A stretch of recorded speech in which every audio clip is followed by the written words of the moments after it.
Me trataron como un objeto defectuoso y le gritaron a mi padre que me educara. No sabían que su respuesta no serían palabras, sino una decisión que estaba a punto de destruir su negocio para siempre. El aire de Oaxaca, que usualmente olía a tierra mojada, a chocolate amargo y al dulzor ahumado de los chiles, hoy se sentía estéril, metálico. Cada bocanada era un trago de veneno frío que se asentaba en el fondo de mi estómago. El viaje de 15 minutos desde la que, hasta hacía una hora, yo consideraba mi casa, se había estirado en una eternidad silenciosa y hostil. El sedán de mi suegra, un modelo antiguo pero conservado con un cuidado obsesivo, se deslizaba por las calles empedradas. El sonido de las llantas sobre las piedras era lo único que rompía el silencio, un golpeteo rítmico que marcaba el compás de mi procesión fúnebre. Yo era el cadáver que llevaban a enterrar. Mi esposo, Anacleto, iba en el asiento del copiloto, con la vista clavada en el parabrisas. Su perfil, bañado por la luz dorada del atardecer, parecía el de un extraño. No había girado a verme ni una sola vez desde que salimos. Su silencio no era pacífico, era una pared de indiferencia, un cómplice mudo del juicio que estaba a punto de ejecutarse. Cada vez que el coche pasaba por un bache, su cuerpo se sacudía ligeramente, pero su expresión permanecía inalterada, una máscara de estudiada neutralidad. Era el hijo de su madre, y en ese coche, yo no era nada. Benigna, mi suegra, sostenía el volante con ambas manos, sus nudillos blancos por la presión. Su espalda estaba tan recta que no tocaba el respaldo del asiento. Conducía con una precisión mecánica, cada giro, cada frenada, era un acto deliberado y sin emoción. Era la jueza, la verdugo, y estaba a punto de dictar mi sentencia. El sutil perfume a talco y aguardado que siempre la envolvía, hoy me parecía el olor de un mausoleo. Finalmente, el coche se detuvo. La brusquedad de la frenada me lanzó hacia adelante, y el cinturón de seguridad se clavó en mi pecho, un dolor agudo que me devolvió a la realidad. Estábamos frente a la casa de mis padres. La fachada de cantera verde, que siempre me había parecido un abrazo cálido, ahora se erguía como un tribunal de piedra. «Bájate», ordenó Benigna. La voz no fue un grito, sino un bisturí, frío y preciso. Mi mano voló hacia la manija de la puerta, pero mis dedos se quedaron paralizados, sin fuerza. Abrir esa puerta era admitir la derrota. Era aceptar el rol que me habían asignado, el de un objeto defectuoso que se devuelve a su fabricante. Un torbellino de pensamientos me asaltó. ¿Qué había hecho mal? ¿En qué momento se había podrido todo de esta manera? La respuesta era tan simple como dolorosa, mi error había sido creer que el amor y el esfuerzo serían suficientes. La puerta de mi lado se abrió con un chirrido metálico. Benigna ya estaba afuera, de pie en la acera, su figura recortada contra la luz del sol poniente. Su paciencia se había agotado. Me tomó del brazo, y me sorprendió la fuerza de su agarre, una fuerza nacida de la pura convicción. Me sacó del coche como a una niña malcriada. Mis pies tropezaron en la banqueta. Anacleto finalmente descendió del vehículo, cerrando la puerta con un sonido hueco y definitivo. Se quedó a un par de metros de distancia, con las manos en los bolsillos, estudiando el patrón de los adoquines bajo sus zapatos caros, los mismos zapatos que yo le había comprado. Benigna no tocó el timbre. Avanzó hacia la puerta de madera maciza y la golpeó con el puño cerrado. 3 golpes secos, autoritarios, que resonaron en la calle silenciosa. Eran los golpes de alguien que no viene a visitar, sino a reclamar. Mi padre, Porfirio, abrió la puerta. Su rostro, habitualmente surcado por arrugas de alegría, se contrajo primero en sorpresa, luego en una profunda confusión. Sus ojos nos recorrieron, a Benigna, con su postura de general, a Anacleto, con su cobardía hecha persona, y finalmente a mí. Su mirada se detuvo en la mano de mi suegra, que todavía apresaba mi brazo, y vi como una sombra oscura, una premonición, cruzó por su rostro. Benigna, Anacleto. Leocadia, hija mía, ¿qué sucede? ¿Pasó algo? La voz de mi padre era una cuerda de salvamento en mi mar de humillación. Benigna me soltó con un gesto de desdén y me empujó ligeramente hacia adelante, exhibiéndome bajo el dintel de la puerta. Señor Porfirio, dijo, y la formalidad fue la primera bofetada. Buenas tardes. Venimos a devolverle su producto. La palabra, producto, cayó en el aire como una piedra en un estanque. Creó ondas de silencio, de incredulidad. Vi a mi padre parpadear rápidamente, su mente tratando de darle sentido a la monstruosidad que acababa de escuchar. Sus ojos buscaron los de Anacleto, una última apelación a la decencia de su yerno, pero Anacleto solo levantó la mirada un segundo y se encogió de hombros, un gesto que abdicaba de toda responsabilidad, de todo honor. ¿Producto?, repitió mi padre, y su voz ya no era cálida. Era un susurro bajo, un gruñido contenido que vibraba con una furia helada. Eso es lo que es, afirmó Benigna, creciendo en su papel, envalentonada por lo que ella percibía como la debilidad de mi padre. Un artículo que prometía mucho pero que resultó defectuoso. Incompleto. No funciona como debería. Saboreaba cada sílaba, consciente de la herida que estaba infligiendo. Y luego, mirándolo directamente a los ojos, asestó el golpe final, la frase calculada no solo para destruirme a mí, sino para pisotear el orgullo de mi padre como hombre y como progenitor. Así que aquí la tiene. Llévensela y terminen de educarla. Un silencio sepulcral descendió sobre nosotros. Los sonidos de la ciudad parecieron desvanecerse. Quería que la tierra me tragara, que un rayo me partiera en dos. Quería dejar de existir. Encogí los hombros, esperando el grito de mi padre, la defensa airada, la explosión. Pero no llegó. En cambio, vi algo extraordinario. La furia en el rostro de mi padre se disipó, reemplazada por una calma aterradora. Sus músculos se relajaron. Su respiración se volvió profunda y regular. Era la calma del ojo de un huracán, el silencio antes de la devastación. Me miró, y en la profundidad de sus ojos oscuros no vi dolor ni vergüenza. Vi una promesa. Una promesa de fuego y de retribución. Luego, para mi absoluto asombro, asintió. Un solo y lento asentimiento de cabeza, dirigido a Benigna. En ese gesto no había sumisión, sino un acuerdo. Un acuerdo de guerra. Y supe, con una certeza que me heló los huesos, que mi suegra, en su ciega arrogancia, acababa de despertar a un gigante dormido. Acababa de firmar, sin saberlo, la sentencia de muerte de todo lo que ella había construido. La puerta se cerró con un sonido sordo, sellando mi exilio. El mundo de Benigna y Anacleto quedó afuera.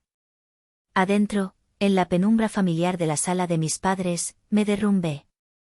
Mi madre me envolvió en un abrazo que olía a canela y a hogar, y lloré.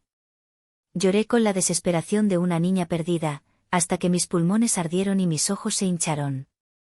Más tarde, sentada en el borde de mi cama de la infancia, con las paredes color lavanda que habían sido testigos de todos mis secretos, el torbellino de emociones se calmó, dando paso a una claridad dolorosa. Mi mente, como un curador macabro, comenzó a organizar y a exhibir los recuerdos. No eran pensamientos desordenados, eran piezas de museo, cada una con su propia placa descriptiva, cada una un clavo más en el ataúd de mi matrimonio. Tenía 3 meses de casada y el corazón lleno de esa estúpida efervescencia de los recién casados. Creía, en mi inocencia, que podía ser un puente, una fuerza positiva. El restaurante de Benigna, la cocina de siempre, era una cápsula del tiempo. La comida era un testamento a la cocina oaxaqueña de antaño, pero el ambiente, la clientela, todo olía a naftalina. Se estaba muriendo lentamente, y solo ella no lo veía. Con el entusiasmo de una misionera, pasé una semana preparando una propuesta. Hice un análisis de mercado, investigué a la competencia, creé un plan de marketing digital básico. Una tarde de martes, cuando el restaurante estaba vacío, me senté con ella en una de las mesas con mantel a cuadros. Suegra, comencé, mi voz temblaba un poco por los nervios. Estuve pensando. El restaurante es una joya, y creo que podríamos hacer que más gente lo descubra. Abrí mi laptop y le mostré mi presentación. Le hablé de crear una página de Instagram con fotos de alta calidad que hicieran justicia a sus platillos. Le expliqué cómo podíamos usar Facebook para anunciar un especial del día, para contar la historia del restaurante, la historia de su familia. Podríamos atraer a los jóvenes, a los turistas. Imagínese, reseñas en línea, gente compartiendo fotos de su mole negro, decía yo, mis palabras tropezándose por la emoción. Benigna me escuchó en silencio, con los brazos cruzados y una expresión indescifrable. Dejó que terminara mi perorata. Cuando terminé, había un silencio tenso en el aire. Con una lentitud exasperante, cerró la tapa de mi laptop. El chasquido resonó en el local vacío. Luego, tomó las 3 hojas de papel donde yo había impreso mis ideas, las arrugó en una bola compacta con su mano derecha y, sin siquiera mirar, la lanzó a un cesto de basura detrás de la barra. Mira, niña, dijo, su voz era plana, desprovista de cualquier emoción. Agradezco tu entusiasmo. La palabra sonó como un insulto. Pero aquí hacemos las cosas como siempre se han hecho. Con trabajo de verdad. Con ollas calientes y manos cansadas. Se inclinó un poco sobre la mesa. En mi casa, no queremos tus brujerías de Internet. Esto no es un juego. Es un negocio serio. Me quedé sin palabras. No solo había rechazado mi idea, había invalidado mi profesión, mi mundo. Lo había reducido a un truco de magia, a una frivolidad. Sentí una ola de frío recorrer mi cuerpo. Asentí, recogí mi laptop y me fui. Ese día, construí el primer muro de mi voto de silencio. Comprendí que para sobrevivir en esa familia, una parte de mí, la más brillante y exitosa, tendría que permanecer oculta. Anacleto vivía en una realidad financiera paralela. En su mundo, el dinero para el alquiler, la luz, el internet, el supermercado, simplemente, aparecía. Se materializaba en la cuenta bancaria conjunta cada mes, y él nunca, ni una sola vez, preguntó cómo.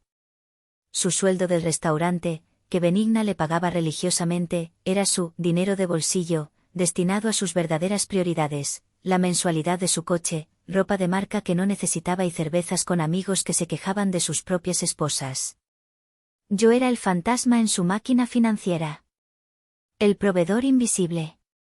Y mi silencio, mi deseo de evitar una confrontación sobre dinero, se convirtió en mi condena. La exhibición más clara de esta dinámica ocurrió una noche de martes. Anacleto llegó a casa presumiendo un reloj nuevo, una pieza ostentosa con cronógrafo que costaba más que nuestro alquiler. ¿Te gusta?, me preguntó, extendiendo su muñeca para que lo admirara. Una oferta que no podía dejar pasar. Forcé una sonrisa. ¿Y cómo piensas pagarlo?, pregunté, tratando de que sonara casual. A meses sin intereses, claro, dijo, como si fuera la solución a todos los problemas del mundo. Una hora después, mientras lavaba los platos, él se acercó a mí, su rostro ahora una máscara de pánico. Tenía una carta en la mano. Era una notificación final del seguro del coche. Debía 3 meses. La póliza sería cancelada a la medianoche. Leocadia, tienes que ayudarme, suplicó. Si mi mamá se entera de que he estado gastando el dinero en otras cosas, me va a matar. El coche está a su nombre, lo usará en mi contra. Mi primer impulso fue gritar. Gritarle por su irresponsabilidad, por el reloj estúpido en su muñeca, por su completa desconexión de nuestra vida real. Pero vi el terror genuino en sus ojos, el terror de un niño a punto de ser castigado, y mi corazón, ese traidor estúpido, cedió. La paz, incluso una paz falsa, parecía más deseable que la guerra. Mientras él se lamentaba, saqué mi celular. Encontré la póliza, entré al portal de pagos y liquidé la deuda. 20.000 pesos desaparecieron de mi cuenta personal con un clic. Listo, le dije, mi voz sonaba hueca en mis propios oídos. No te preocupes. Acordé con mi papá que me adelantara un dinero para un proyecto. Usé eso. Ya está pagado. La transformación fue instantánea. El pánico se desvaneció, reemplazado por un alivio infantil. Me levantó en brazos, dándome vueltas por la cocina. Eres mi salvadora, mi amor. Gracias. Dile a tu papá que es el mejor suegro del mundo. Dile a tu papá. No, gracias por tu trabajo. No, ¿cómo te está yendo con ese proyecto? No. El mérito, el dinero, el poder, todo era de mi padre. Yo era simplemente la intermediaria, la hija de un hombre generoso. Él me veía como una extensión del patrimonio de mi padre, no como una entidad propia. Esa noche, me di cuenta de que no solo estaba casada con un hombre débil, sino con un parásito agradecido, uno que sonreía y me llamaba amor, mientras se alimentaba de la vida que yo construía en secreto. La cena de Navidad. El primer año. La casa de los tíos de Anacleto. El aire olía a pino y a bacalao. La tía Jacinta, hermana de Benigna, me había acorralado en la cocina para preguntarme por quinta vez si ya estaba embarazada. Logré escapar a la sala, donde la conversación giraba en torno a los negocios. Benigna, con una copa de sidra en la mano, dominaba la conversación. Se quejaba de la economía, de los nuevos restaurantes de fusión que le robaban la clientela, de la pereza de los jóvenes. Entonces, en medio de su diatriba, levantó la copa. Un brindis, anunció. Por el trabajo duro. El único que vale la pena. Miró a su alrededor, asegurándose de tener la atención de todos. Su mirada se detuvo en un viejo retrato en la pared, una foto en blanco y negro de un hombre sonriente y con bigote, su difunto esposo. Su abuelo, que en paz descanse, dijo, su tono se volvió amargo. Era un hombre de grandes ideas. Un soñador. Siempre estaba hablando del siguiente gran negocio. Una granja de avestruces. Una fábrica de jugos exóticos. Castillos en el aire. Bebió un sorbo de sidra. Y mientras él soñaba, yo fregaba platos. Mientras él hacía planes, yo negociaba con los proveedores. Cuando murió, no me dejó castillos. Me dejó deudas y la lección más importante de mi vida: las ideas no llenan el estómago. La fantasía no paga las cuentas. Solo el trabajo que te deja callos en las manos y dolor en la espalda es real. Su mirada, dura y cargada de un resentimiento antiguo, se desvió del retrato y se clavó directamente en mí, que estaba sentada al otro lado de la sala. Por eso no tengo paciencia, concluyó, su voz era un veredicto, para la gente que vive en las nubes, creyendo que la vida es un juego o un pasatiempo. Nadie más pareció notar la dirección de su dardo envenenado. Pero para mí, fue una revelación. Lo entendí todo. Yo era el fantasma de su esposo. Mi trabajo, que ella no podía ver ni tocar, era el eco de los castillos en el aire, que la habían atormentado. Mi existencia en su vida era una afrenta personal, un recordatorio diario del fracaso y la irresponsabilidad que ella había jurado erradicar de su mundo. No era personal. Era existencial. Y por eso mismo, era una guerra que yo no tenía ninguna posibilidad de ganar. Esta herida no fue una gran escena dramática, sino una serie de pequeños cortes, de pinchazos diarios que desangraban mi autoestima. Mi historial de salud, mi fragilidad infantil, se convirtió en un arma que Benigna usaba con una habilidad sutil y cruel. Lo recuerdo en una mudanza, cuando Anacleto y yo nos cambiamos a nuestro último departamento. Benigna había venido a supervisar. Yo estaba cargando una caja pequeña, llena de libros. No era pesada, pero la levanté con cuidado. Con cuidado, Leocadia, no te vayas a romper, dijo Benigna desde el sofá, donde estaba sentada observando. Su tono era falsamente preocupado, pero había una burla afilada debajo. En las reuniones familiares, si yo tosía, ella decía en voz alta, «¡Ay, esta niña, siempre tan delicada!». Si un día me sentía cansada y no quería salir, le decía a Anacleto, «Déjala, hijo, ya sabes que ella no aguanta mucho». Convirtió mi condición en un rasgo de mi carácter. Mi fragilidad física se transformó, en su narrativa, en debilidad mental, en pereza, en una excusa para no cumplir con mis deberes de mujer de verdad. Me sentí atrapada en la imagen de una muñeca de porcelana, una que ellos podían poner en una repisa y criticar por su inutilidad. Y la peor parte era que, a veces, yo misma me lo creía. Mi dormitorio de la infancia no fue una prisión, fue una crisálida. Las largas semanas que pasaba en cama, escuchando el murmullo lejano de los niños jugando en la calle, me forzaron a viajar hacia adentro. Mi cuerpo estaba confinado, pero mi mente era libre.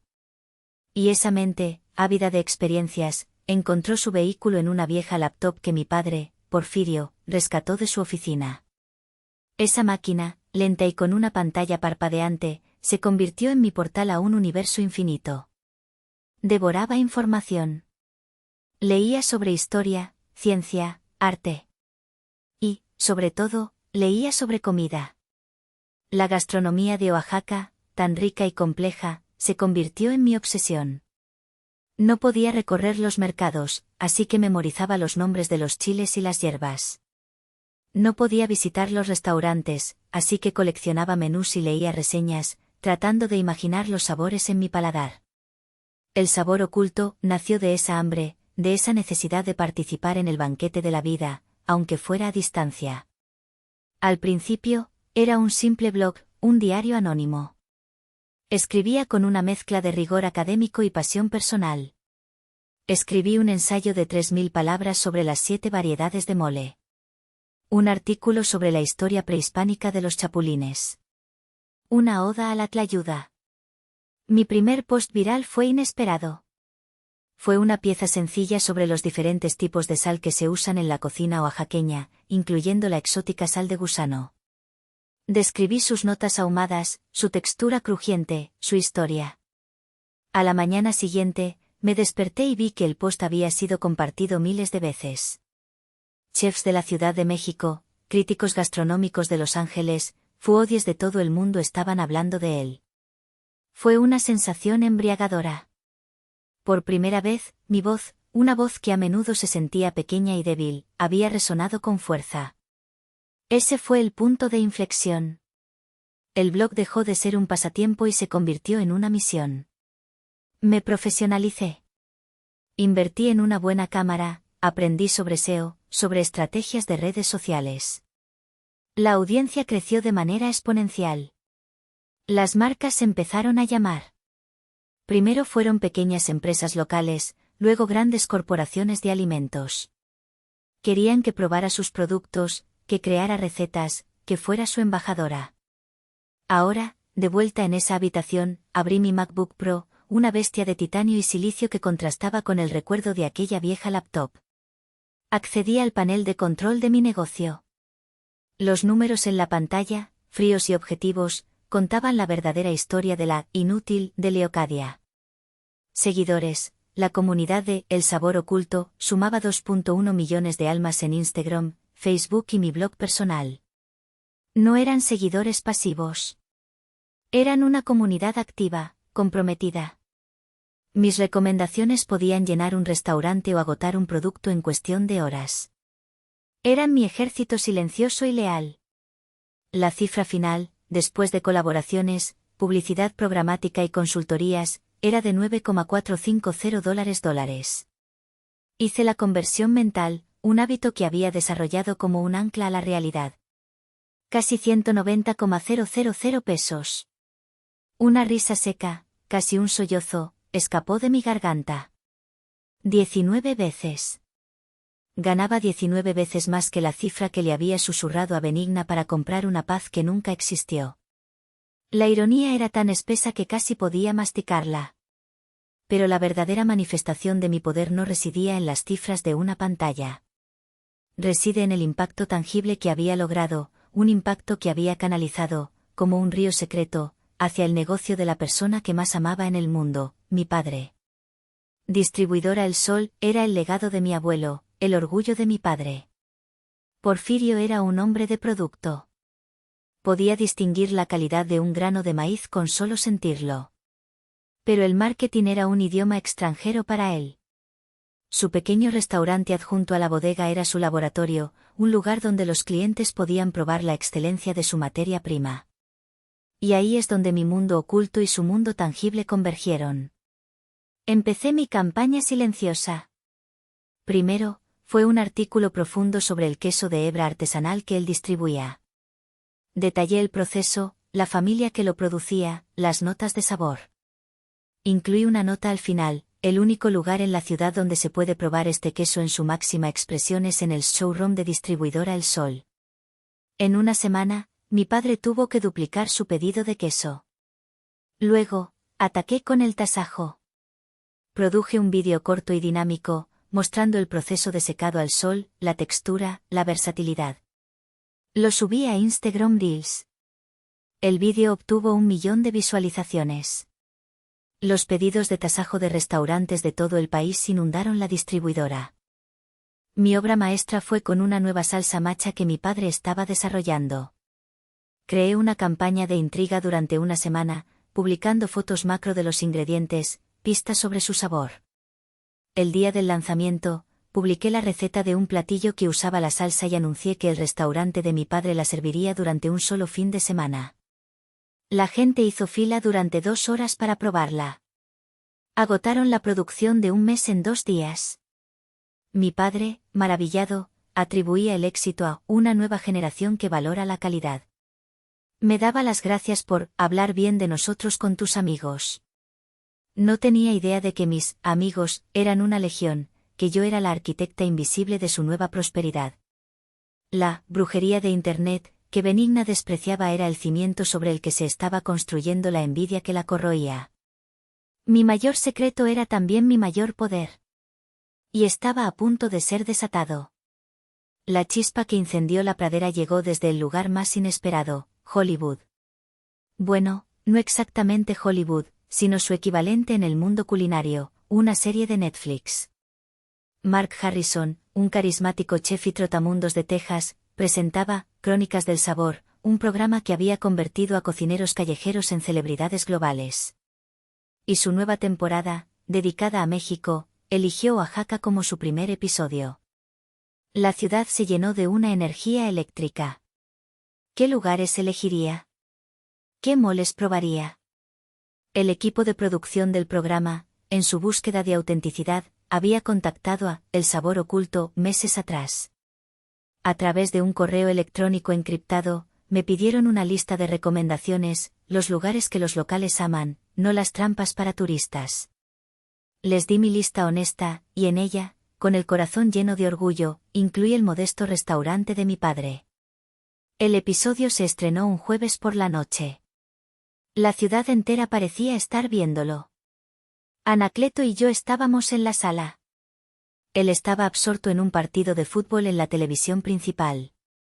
Yo, en mi tablet, con los audífonos puestos, sentía que mi destino se estaba decidiendo en una pantalla de 10 pulgadas. Y entonces, apareció la fachada modesta del restaurante de mi padre. El letrero simple, distribuidora El Sol, degustación. Mark Harrison entró, y la magia de la televisión transformó el lugar. La cámara se deslizó sobre tlayudas del tamaño de un volante, sobre el negro profundo y brillante del mole, sobre montañas de chapulines rojos y crujientes. Mi padre, nervioso y sonriente, le explicaba cada platillo. Mark probó todo con un entusiasmo contagioso. Sus ojos se cerraban en éxtasis. Sus elogios eran superlativos. Esto, damas y caballeros, es la verdad, dijo, apuntando a un trozo de tasajo. La calidad del ingrediente es rey. Mi pecho se hinchó de orgullo. Pero el verdadero golpe vino después. Mark se limpió la boca, miró directamente a la cámara y se puso serio. La comida aquí es de clase mundial. Pero lo que está pasando en este lugar es más que buena comida. Es un fenómeno. Hace un año, este era un secreto bien guardado para chefs y proveedores. Hoy, tienes que reservar con 2 semanas de antelación. ¿Por qué? La respuesta, amigos, es un fantasma, un enigma. Mi respiración se quedó atrapada en mi garganta. En el mundo digital de la comida oaxaqueña, continuó, mientras en la pantalla aparecían capturas de mi blog, mi logo de la cuchara y la máscara llenándolo todo, hay una figura que ejerce más poder que cualquier crítico o guía. Un influencer anónimo conocido como El Sabor Oculto. Nadie sabe quién es, pero cuando el sabor oculto habla, Oaxaca escucha. Y ha estado hablando mucho de este lugar. Ha creado una comunidad, una conversación, un movimiento. Quien quiera que seas, sabor oculto, eres un genio del marketing. Has tendido un puente entre la tradición más profunda y el mundo moderno. Me quité los audífonos. Mis manos temblaban tanto que casi dejó caer la tablet. Las lágrimas corrían por mis mejillas, pero no eran de tristeza. Eran de una validación tan abrumadora que se sentía como un renacimiento. El mundo, o al menos una parte muy grande de él, finalmente me veía. Anacleto gritó un gol. Ni siquiera se había percatado de mi agitación. Al día siguiente, el negocio de mi padre explotó. El teléfono no paraba de sonar.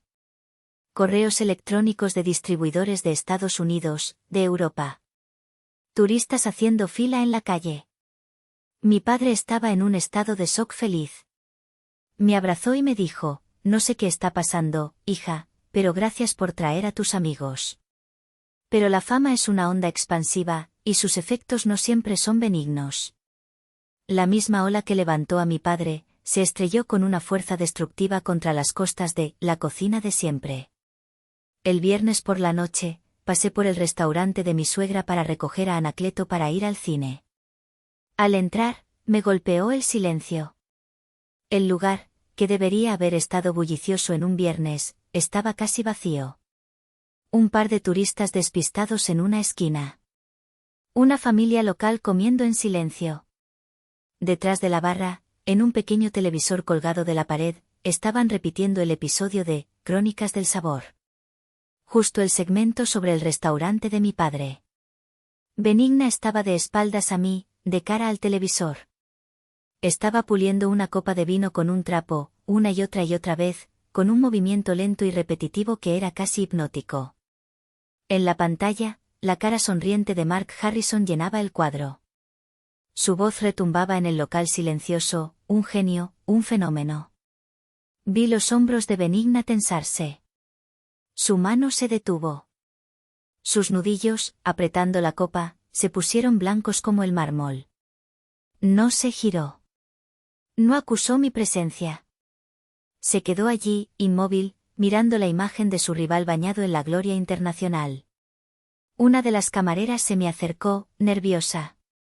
La señora ha estado así toda la tarde, me susurró. No ha dicho una palabra. Solo mira la televisión. Un escalofrío me recorrió la espalda. La envidia había dejado de ser un sentimiento para convertirse en una presencia física en esa habitación. Era un veneno incoloro e inodoro, y estaba emanando de la figura rígida de mi suegra.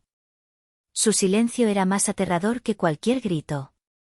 Era el silencio de una bomba a punto de estallar. Y yo, sin saberlo, acababa de encender la mecha. El sábado por la tarde, la atmósfera en nuestro pequeño departamento era irrespirable.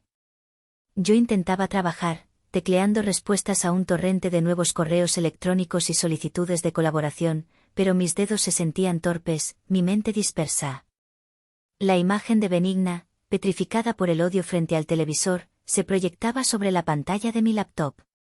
La llave giró en la cerradura con una violencia contenida que hizo saltar a mi corazón. No era el sonido habitual de Anacleto. Era un sonido de invasión. La puerta se abrió y entró Benigna. No llamó, no esperó. Simplemente entró, como si fuera la dueña del lugar. Anacleto la seguía un paso por detrás, con la expresión de un prisionero de guerra.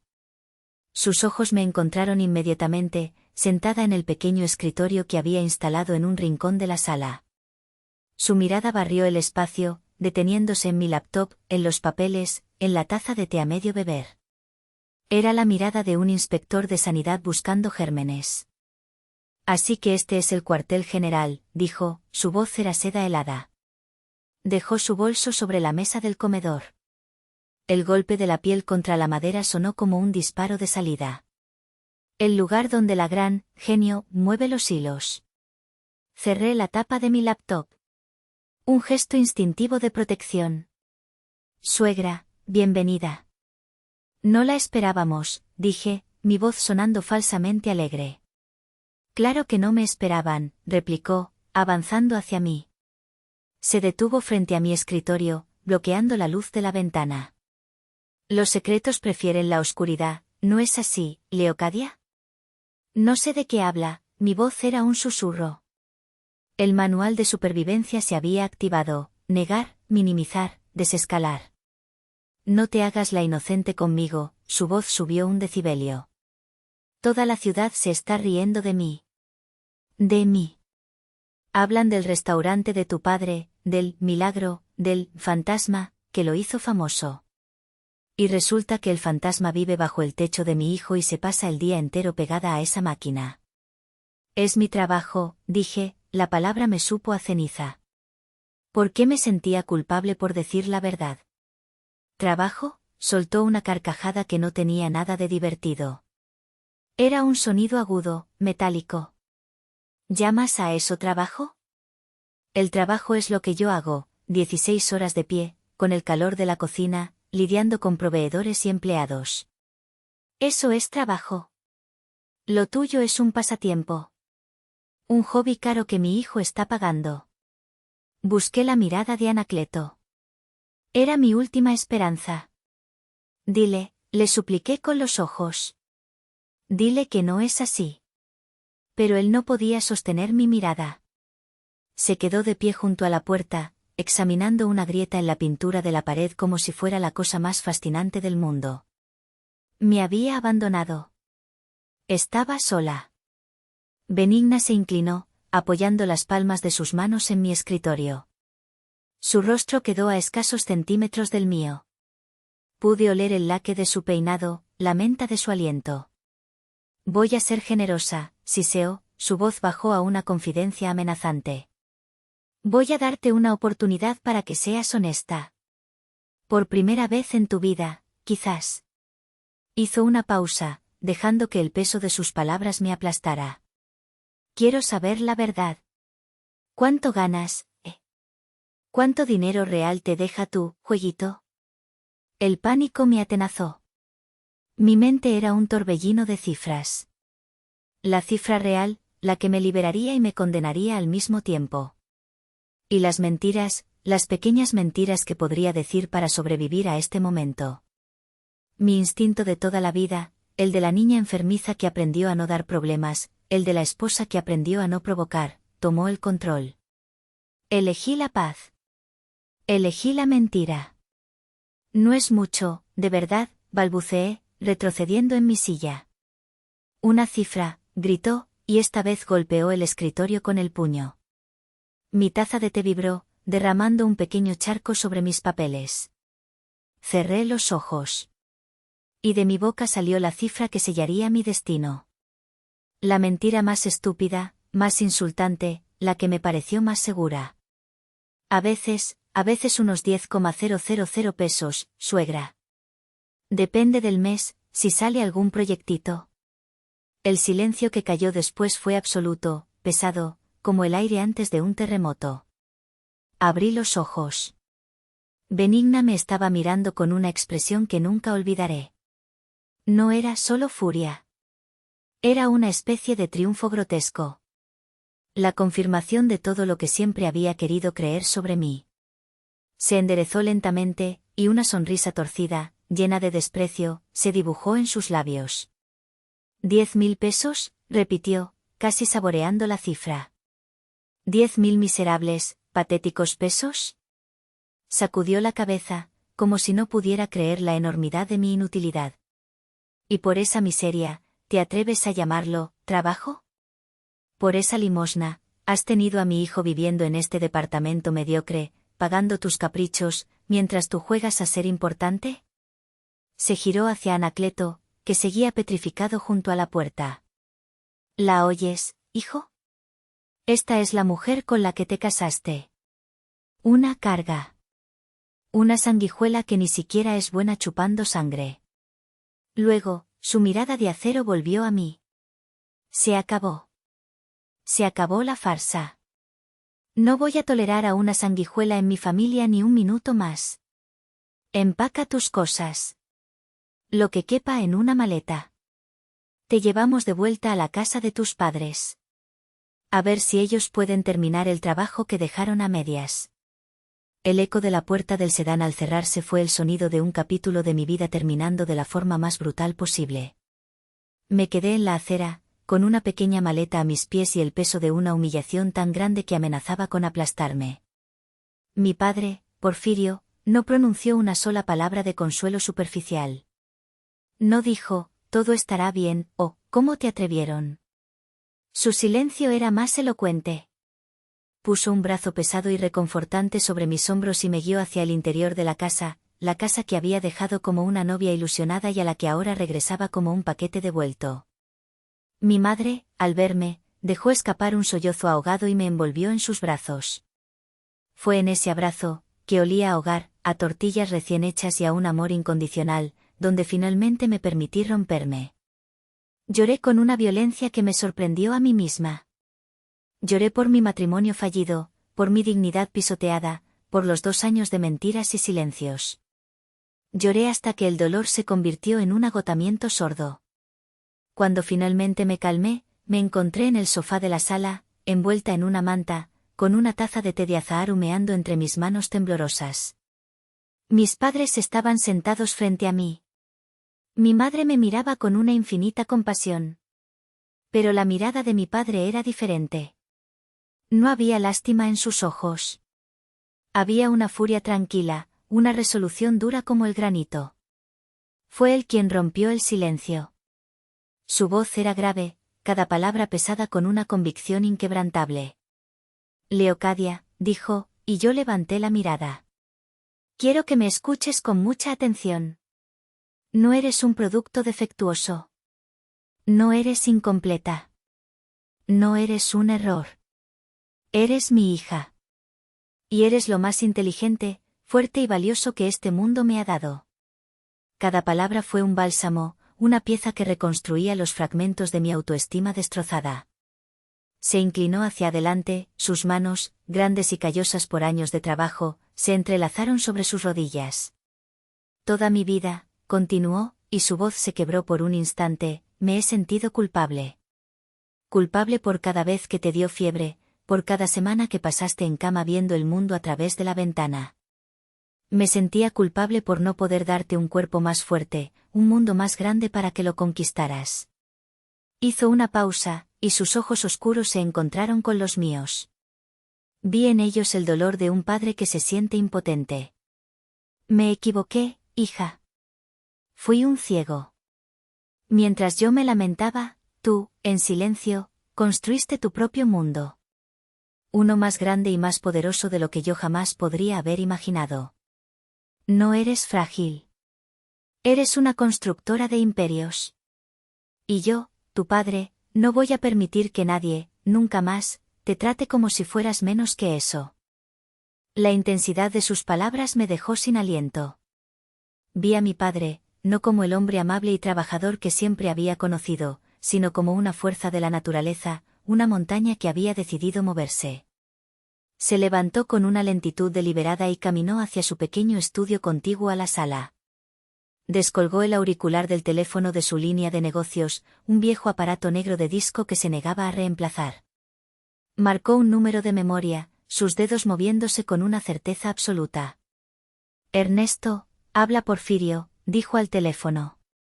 Su tono había cambiado. Ya no era un padre dolido, era un comandante. Escuchó un momento. Sí, sobre el asunto que discutimos el mes pasado. El plan de contingencia, sabor oculto. Mi corazón dio un vuelco al escuchar el nombre de mi blog. ¿Qué plan? Sí, continuó mi padre, su mirada fija en un punto invisible en la pared. El escenario que temíamos se ha cumplido. Activa la fase 2. Procede con la notificación oficial. Inmediatamente. Colgó el teléfono con un clic definitivo. El sonido pareció resonar en toda la casa. Regresó a la sala, y una extraña y sombría sonrisa tiró de la comisura de sus labios. Ya está hecho, dijo, más para sí mismo que para nosotras.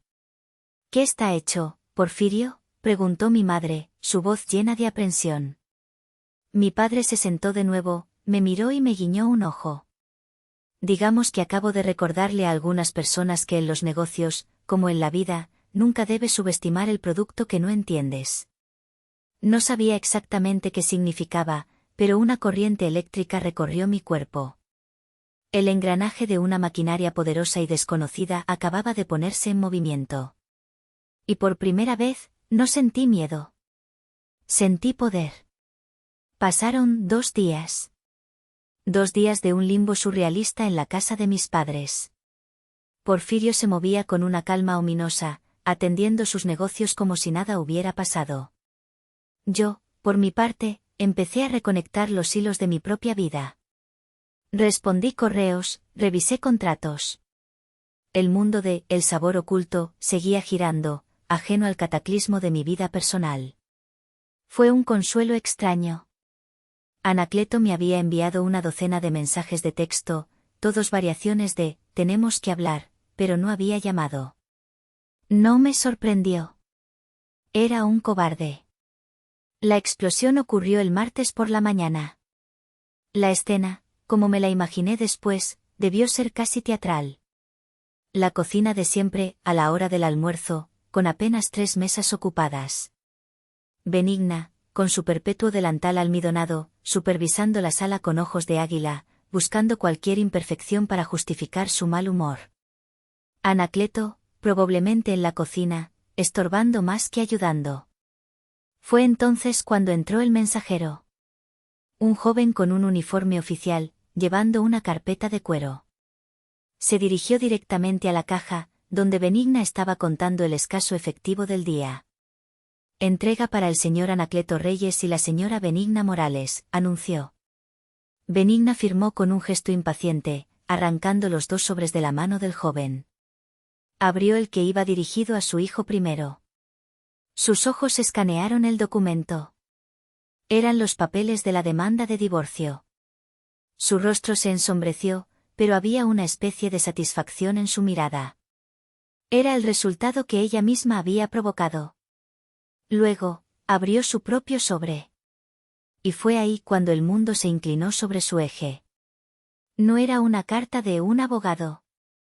Era un documento oficial, con sellos y membretes del registro de la propiedad y del consorcio de la plaza comercial.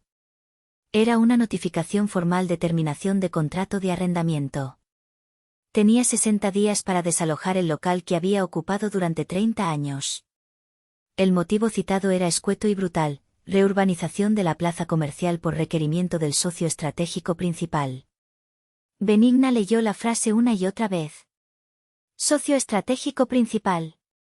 Solo había un negocio en esa plaza lo suficientemente grande para ser llamado así. Distribuidora El Sol. La empresa de Porfirio. Maldito sea, el grito de Benigna resonó en el silencioso restaurante, haciendo que los pocos comensales se sobresaltaran. Ese desgraciado de Porfirio. Lo sabía. Anacleto salió de la cocina, alertado por el ruido. Benigna le arrojó el papel sobre el pecho. ¿Ves? ¿Ves lo que hace tu suegrito? No pudo enfrentarme como un hombre y ahora está usando sus sucias tácticas de negocios para corrernos.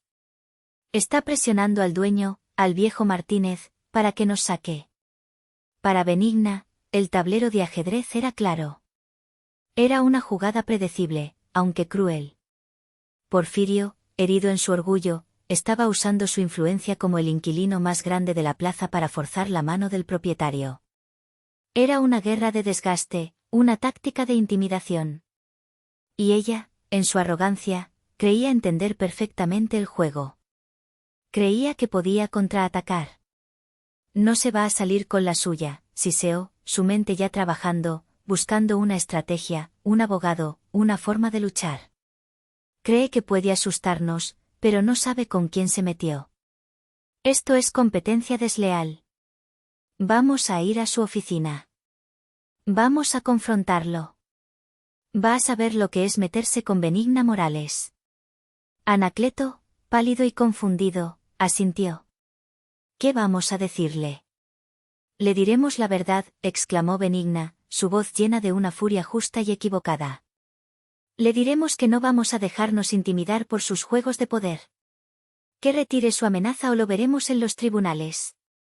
Se quitaron los delantales. Dejaron el restaurante a cargo de una empleada asustada. Salieron de la cocina de siempre, no como suplicantes, sino como guerreros. Caminaban con la convicción de quienes creen tener la razón, de quienes creen entender las reglas del juego. Estaban caminando directamente hacia una trampa, pero no una que pudieran ver. El público, yo, mi padre, sabíamos que se dirigían a una confrontación, pero ni siquiera nosotros, en ese momento, entendíamos la verdadera y devastadora naturaleza de la fase 2.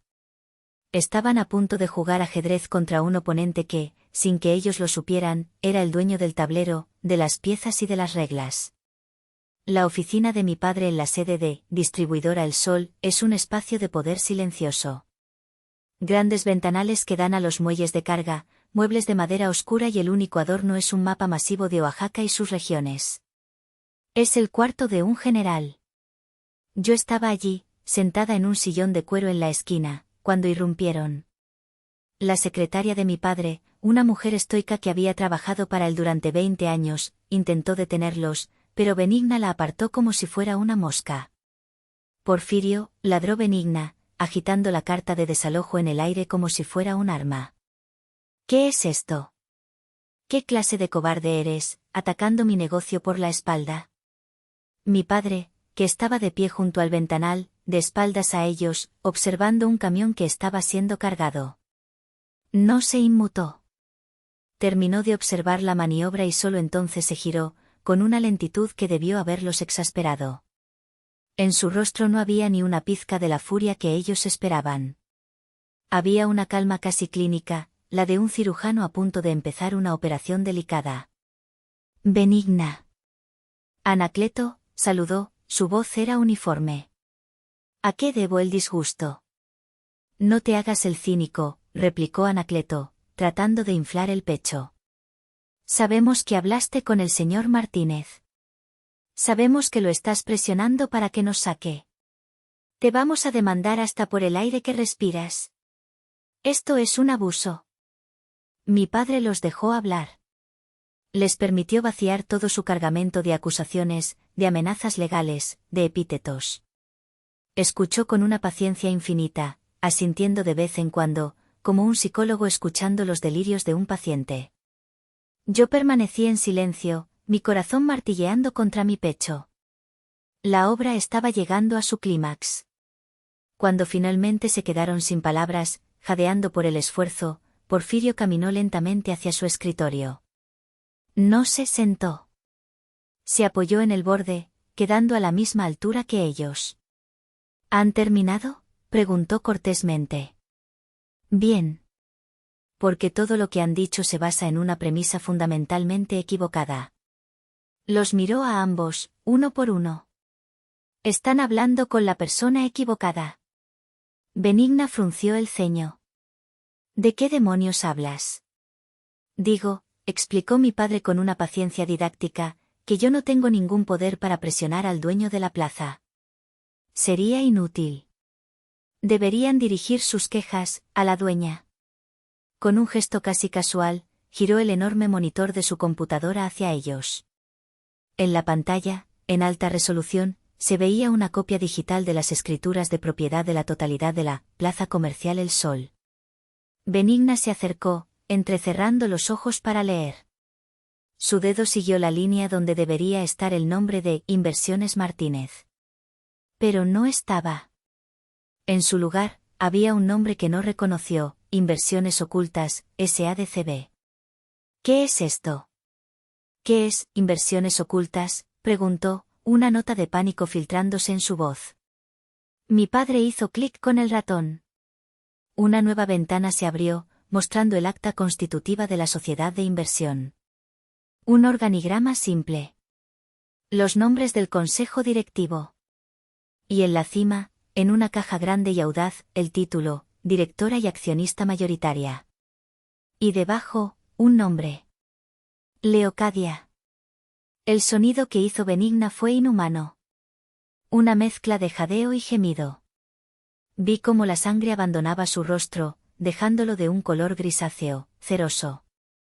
Se llevó una mano al pecho y se tambaleó hacia atrás, cayendo pesadamente en una de las sillas de visita. Anacleto miraba la pantalla con la boca abierta en una O perfecta de estupor, sus ojos yendo y viniendo del monitor hacia mi rostro en el rincón. La realidad era tan monstruosa que su cerebro se negaba a procesarla. Y en ese preciso instante, la puerta de la oficina se abrió. Entré. Me había tomado toda la mañana prepararme para este momento. Llevaba un traje sastre de un azul cobalto intenso, un color que irradiaba poder. Mis tacones resonaban con seguridad sobre el suelo de madera. Mi cabello, recogido en un moño bajo y pulcro. Mi maquillaje, impecable. Era una armadura. Caminé hasta el centro de la habitación, deteniéndome entre mi padre y mis exparientes políticos. Hola, Benigna. Anacleto, dije. Mi voz sonaba extraña en mis propios oídos. Era la voz de una mujer que no conocía, una mujer sin miedo. Veo que ya están al día. Creo que tienen algunos asuntos que discutir conmigo. Benigna me miró, sus ojos llenos de una mezcla de horror y total incomprensión. Tú, susurró. Pero, ¿el dinero? ¿Cómo? Con mi jueguito, respondí, devolviéndole sus propias palabras. Con mi brujería de Internet. Resulta que es bastante rentable. La miré sin parpadear. La compra de la plaza se cerró hace 6 meses, Benigna. Fue una estrategia de diversificación de mi portafolio de inversiones. Una póliza de seguro, por si acaso. Nunca pensé que tendría que usarla tan pronto. Miré a mi padre, que me observaba con un orgullo infinito. Mi padre fue mi asesor y mi apoderado legal. Pero la idea, el capital, la decisión final, todo fue mío. La revelación pareció golpearla físicamente. La idea de que su yerna, inútil, no solo era rica, sino que había sido una estratega brillante que la había superado en cada movimiento, era demasiado para su mente. Luego, me giré hacia mi esposo. O, mejor dicho, mi exesposo. Y tú, Anacleto, mi voz se volvió fría, cortante como el hielo. Tú no eres tan ignorante como ella. Quizás no sabías de la plaza. Pero sabías del dinero. Sabías que había mucho. Él negó con la cabeza, sus ojos suplicantes. No, Leocadia, yo no. No mientas, lo corté. No aquí. No ahora. Hablemos de la deuda de 80.000 pesos de tu tarjeta American Express que pagué el año pasado. ¿De verdad creíste que mi padre me dio ese dinero? ¿Y las vacaciones a la Riviera Maya? ¿El reloj que llevas en la muñeca? ¿De dónde, Anacleto, de dónde creías que salía todo eso? Avancé un paso hacia él, invadiendo su espacio personal. Lo sabías. Sabías que ganaba bien, y te convenía no hacer preguntas. Disfrutaste de los beneficios de mi éxito en silencio, mientras dejabas que tu madre me humillara día tras día. Porque eres un cobarde. Un cobarde y un hipócrita. Finalmente, se rompió. No sabía que era tanto, gritó, su voz era un chillido agudo de desesperación y autopreservación. Pensé que podíamos usarlo para comprar un coche nuevo, no para esto. Su confesión fue la última pieza del rompecabezas. La admisión de su complicidad, de su codicia mezquina. Benigna lo miró, y por primera vez, vi que su legendaria furia no se dirigía a mí. Se dirigía a su propia creación, a su hijo dorado, a la manifestación de su fracaso como matriarca. Salgan de mi oficina, dije, mi voz resonó con la autoridad de una reina reclamando su trono. Y de mi propiedad. Tienen 60 días para desalojar el local. Les sugiero que empiecen a empacar. El tiempo corre. El colapso de la cocina de siempre no fue una demolición ruidosa, sino un lento y silencioso hundimiento. La historia, en la pequeña y chismosa sociedad de Oaxaca, se convirtió en una leyenda susurrada con una mezcla de admiración y temor. La historia de la bloguera anónima, la suegra arrogante y la venganza servida no en un plato frío, sino en forma de una escritura de propiedad. Benigna, vaciada de su furia, se quedó sin lucha. Contrató a un abogado que, tras revisar los documentos, le aconsejó aceptar la realidad. No había resquicio legal, no había batalla que pelear. La compra había sido impecable. Rechazó la modesta oferta de indemnización que mi abogado le presentó, su orgullo era lo único que le quedaba. 60 días después, vi desde la ventana de mi nueva oficina provisional como un par de hombres cargaban las viejas mesas de madera y los cuadros descoloridos en un camión de mudanzas.